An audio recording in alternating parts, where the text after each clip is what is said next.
नूरिया खान ने अभी ऑक्सफोर्ड के मुस्लिम विद्वान से बहस की। मुझे बहस की जानकारी नहीं है, मैंने पूरी बहस नहीं देखी।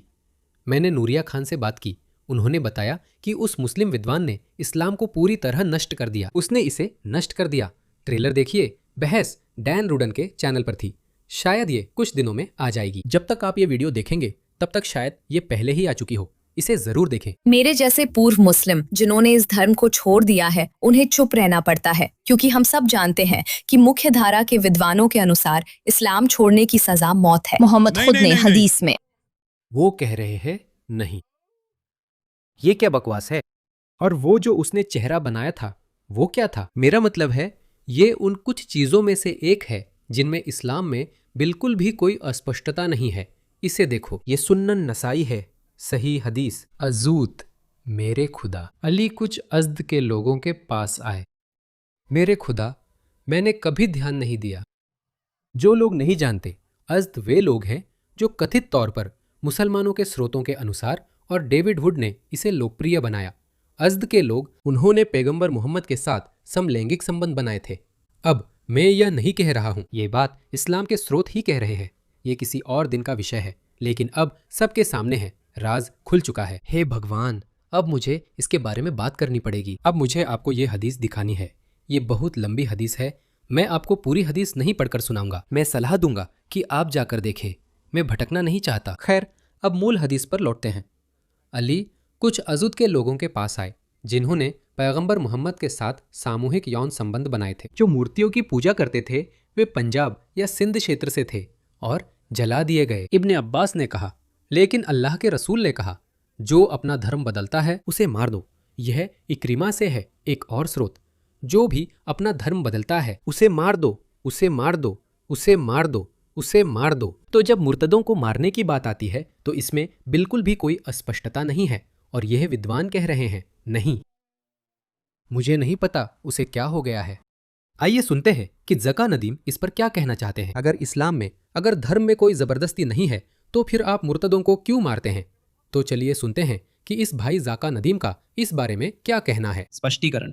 मुझे यकीन है कि इस बिंदु पर कोई स्पष्टीकरण जरूर है। ये बहुत अच्छा सवाल है। उसने संदर्भ नहीं दिया है। सबसे पहले उसने कुरान की आयत सूरह बकरा अध्याय नंबर 2 आयत नंबर 256 का हवाला दिया। वो कहता है ला इकराहा फिद्दीन, यानी धर्म में कोई जबरदस्ती नहीं है। धर्म ये भी सिखाता है कि आप किसी पे जबरदस्ती नहीं कर सकते, ना ही हथियारों से मजबूर कर सकते हैं। उसका अगला सवाल है कि अगर कोई मुसलमान अपना धर्म छोड़ देता है और गैर मुसलमान बन जाता है, मुर्तद बन जाता है, तो उसकी सजा मौत है। तो क्या ये किसी तरह की मजबूरी नहीं है? हाँ।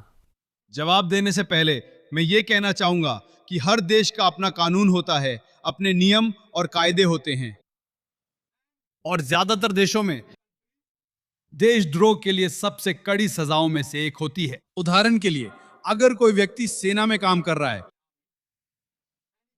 और अगर वो देश की कोई महत्वपूर्ण बात लीक कर देता है, सारी महत्वपूर्ण बातें और जानकारी दुश्मन को दे देता है, तो इसे देशद्रोह कहा जाता है। अधिकांश देशों में अगर कोई देशद्रोह करता है, देश के महत्वपूर्ण नक्शे और दस्तावेजों को दुश्मन को बेचता है, कई देशों में मौत की सजा है, कई देशों में उम्र कैद होती है। तो अब अगर मैं कहूं कि ये किस तरह का देश है? अधिकांश देशों में, वास्तव में पश्चिमी देश अब ऐसा नहीं करते। देख लीजिए, अमेरिका ने कभी भी किसी को देशद्रोह के लिए मौत की सजा नहीं दी, क्योंकि यह एक मुश्किल मामला है। अगर किसी का सच में मन बदल जाए तो आप क्या करेंगे? वो अब किसी के मूल्यों या अपने देश के मूल्यों से सहमत नहीं है। हाँ, अगर आप किसी चीज में तोड़फोड़ करते हैं, अगर आप जानबूझकर किसी चीज को जानबूझकर नुकसान पहुंचाते हैं, तो वो बात अलग है। लेकिन वह धर्म त्याग की सजा नहीं। धर्म त्याग तो बस ऐसा है, मुझे नहीं लगता कि भगवान का अस्तित्व है, मुझे नहीं लगता कि इस्लाम का भगवान असली है, बस इतना ही। मैं इस्लाम के दुश्मनों को कोई योजना नहीं दे रहा हूं। अब मैंने युद्ध की घोषणा कर दी है, क्योंकि उन्होंने मुझ पर युद्ध घोषित किया। अब चाहे आप मुझ पर देशद्रोह का आरोप लगाएं, अगर पकड़ सके। हमने इसकी शुरुआत नहीं की थी। मैंने शुरुआत ऐसे की थी, माफ कीजिए, मुझे मोहम्मद की बातों पर विश्वास नहीं है। मुझे लगता है कि वह आदमी एक नकली पैगंबर है।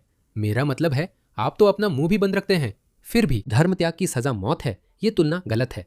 चलिए आगे बढ़ते हैं। और जहां मुझे देश द्वारा कुछ चीजें न करने के लिए मजबूर किया जाता है, जो गलत है वो गलत है। तो यहां भी अगर कोई मुसलमान गैर मुसलमान बन जाता है तो ये केवल इस्लामी कानून वाले राज्य में होता है। अगर वो मुसलमान जो मुर्तद बन गया है और फिर अपने नए धर्म का प्रचार करता है और लोगों को धोखा देता है, तभी ये सजा दी जाती है। वास्तव में यह भी सही नहीं है। अगर आप सिर्फ अपना धर्म बदलते हैं, बस इतना ही काफी है। अगर आप सिर्फ इतना भी दोहरा दे कि अब मैं इस्लाम में विश्वास नहीं करता, तो बस इतना ही काफी है। अगर आप वही तर्क देखें तो मुस्लिम को धर्म परिवर्तन और गैर मुस्लिम को इस्लाम कबूल करने की अनुमति नहीं मिलनी चाहिए, क्योंकि देशद्रोह की उपमा देने से बात खत्म हो जाती है। तो ये आप पर भी लागू होना चाहिए, लेकिन मुस्लिम कहेंगे आप ऐसा नहीं कर सकते, ये गलत तुलना है।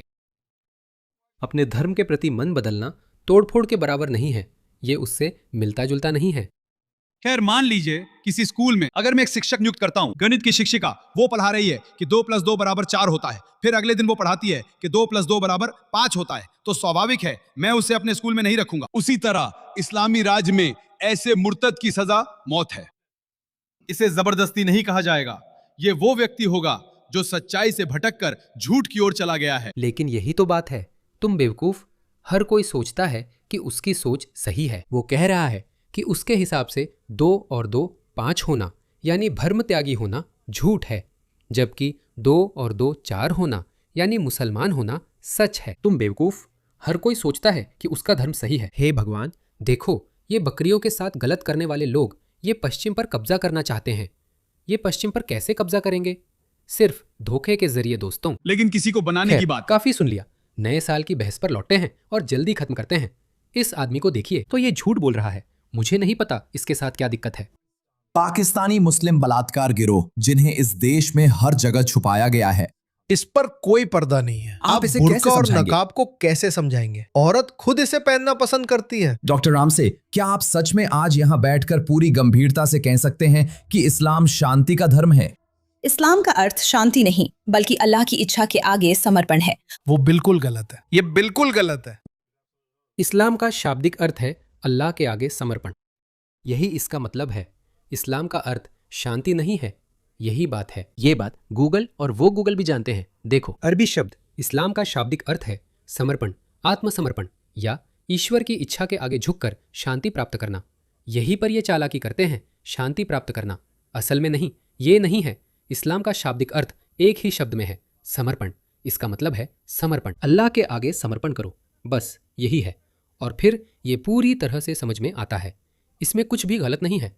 अल्लाह के आगे झुको, अपनी सारी वफादारियां अल्लाह के लिए छोड़ दो, खुद को सिर्फ अल्लाह के लिए समर्पित करो। इसीलिए हर मुसलमान को कहना पड़ता है, मैं सबसे पहले मुसलमान हूँ, इसके बीच में कुछ भी नहीं आता, मोहम्मद। इसी वजह से मोहम्मद ने इस पर जोर दिया, जब तक तुम मुझसे प्यार नहीं करते तुम सच्चे मुसलमान नहीं हो सकते। और उन्होंने खुद को भी इसमें शामिल कर लिया, क्योंकि वो आत्ममुग्ध था।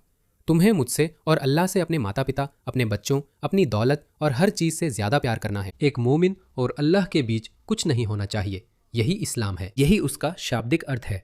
लेकिन ये ऑक्सफोर्ड के विद्वान, मुझे नहीं पता उसके साथ क्या दिक्कत है। लगता है वो तय नहीं कर पा रहा कि झूठ बोले, किसी गोरे को धोखा दे या खुलकर बोले। शायद वो अपना मन नहीं बना पा रहा। समलैंगिक पुरुषों को शरिया कानून के तहत सजा दी जाती है। उसकी प्रतिक्रिया देखो, फिर से चलाओ। हे भगवान, ये लड़का फहीमा से भी ज्यादा पैंतरेबाज है। अल्लाह, वो बिल्कुल गलत है। जब समलैंगिक पुरुषों को शरीयत में सजा मिलती है। नहीं, किस लिए सजा है? नहीं, शरिया कानून। लेकिन आप कह रहे हैं कि ऐसा होना चाहिए। लीजिए, यही बात है। छोटी हदीसें, सुनन अबी दाऊद। अविवाहित पुरुष गुदा मैथुन करते देखा जाए तो उसे पत्थर मारकर मौत की सजा मिलेगी। ये बातें इतनी स्पष्ट है कि इनमें कोई अस्पष्टता नहीं है, यहाँ तक कि ट्रांसजेंडर्स के लिए भी। इसे देखिए, अल्लाह के रसूल ने उन पुरुषों पर लानत भेजी जो औरतों की तरह बर्ताव करते हैं, और उन औरतों पर भी जो मर्दों की तरह बर्ताव करती हैं। उन पर लानत भेजो, उन्हें अपने घरों से निकाल दो। ये ट्रांसजेंडरों के लिए है। और जहाँ तक समलैंगिकों की बात है, इन लोगों के पास रोते हुए जाओ जिन्हें अल्लाह ने सज़ा दी थी। अगर रोना ना आए, अल्लाह से मांगो। ये सही हदीस नहीं है। जो लूत की कौम का काम करता मिले, यानी समलैंगिकता, ऐसा करने वाले और जिसके साथ हो, दोनों को मारो। तो मुझे नहीं पता ये आदमी किस बारे में बात कर रहा है।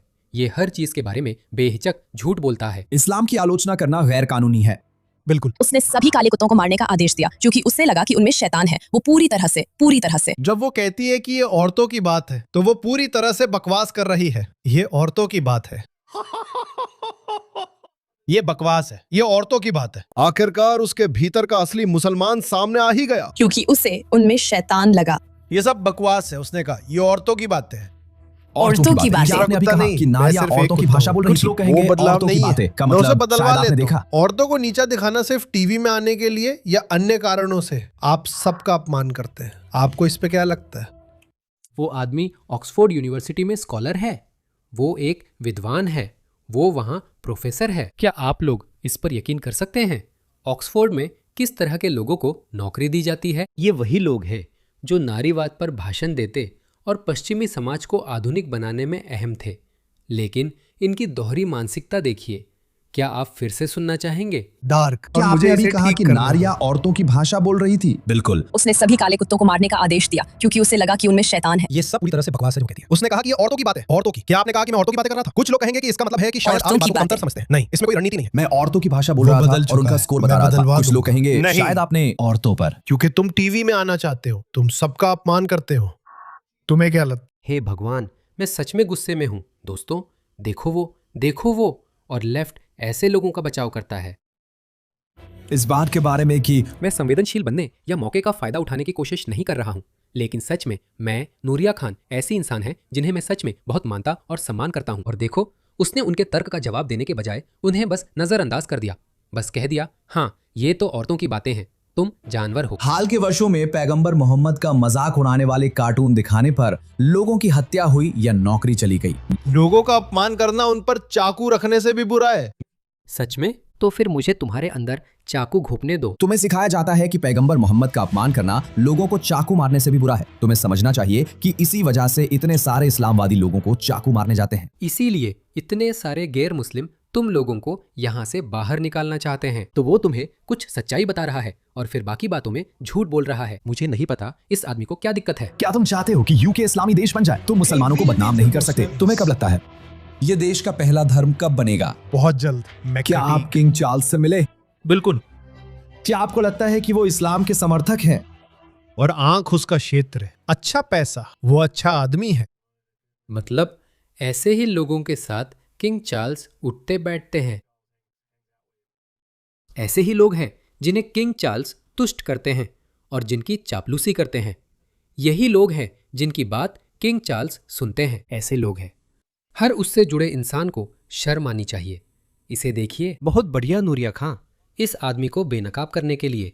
मैं इस बहस का बेसब्री से इंतजार कर रहा हूं जो शुक्रवार को 3 दिन बाद आएगी। इंतजार नहीं कर सकता।